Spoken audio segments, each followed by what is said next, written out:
Madame le Président, Madame la Ministre, mes chers collègues, la jeunesse du XXIe siècle a connu les confinements. Celle du début du XXe siècle connaissait les tranchées, les gaz, les charges à la baïonnette, le feu roulant et les shrapnels. En un siècle, le monde a évidemment changé, à tel point que nous avons du mal à nous représenter l'horreur des combats. Nous avons reçu un héritage de précieux témoignages, celui de nos anciens tout d'abord, à travers des lettres et quelques rares discussions. Des écrivains nous ont aussi laissé une trace mémorable de ce qu'ils ont vécu, comme Maurice Genevoix, Roland Dorgelès ou encore Ernst Junger. Tous ces récits sont difficiles, choquants et marquants, mais ils ne sont que des récits. Ils ne peuvent transmettre la mémoire de la peau, celle de ceux qui ont vécu cet apocalypse.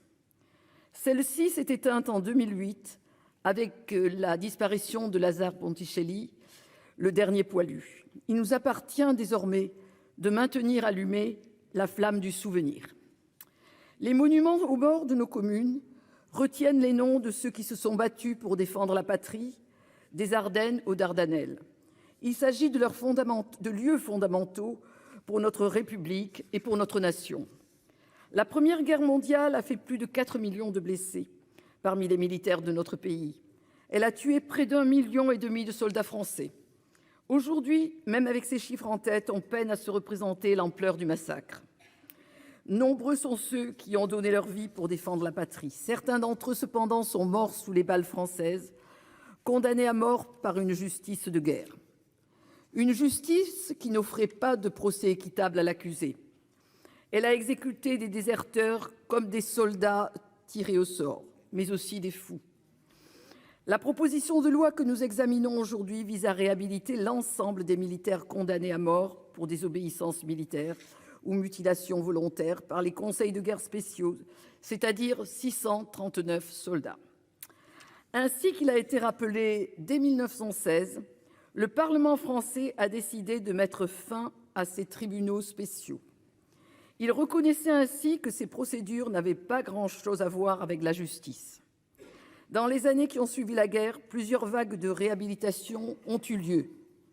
Il demeure cependant 639 noms. L'examen individuel n'est pas envisageable pour bon nombre d'entre eux, dans la mesure où leurs dossiers sont parfois manquants ou bien inexploitables. Nous sommes tous soucieux de la mémoire de ces hommes, tous soucieux également de la cohésion de la nation. La réhabilitation générale est ardemment souhaitée par certains, tandis que d'autres craignent qu'elle ne soit porteuse de division. Le rapporteur évoque des moments de faiblesse pour convaincre que ces condamnations étaient injustes. À la guerre, les moments de faiblesse n'ont-ils pas toujours des conséquences tragiques pour les camarades comme pour la patrie ? Que serait-il advenu si tous nos soldats avaient cédé à des moments de faiblesse ? Ces exécutions étaient injustes parce que nul ne devrait être condamné à la peine de mort. Qui peut aujourd'hui juger des actions et des décisions qui ont eu lieu il y a plus d'un siècle ? Nous sommes face à notre conscience. Chacun des membres de notre groupe votera conformément à la sienne.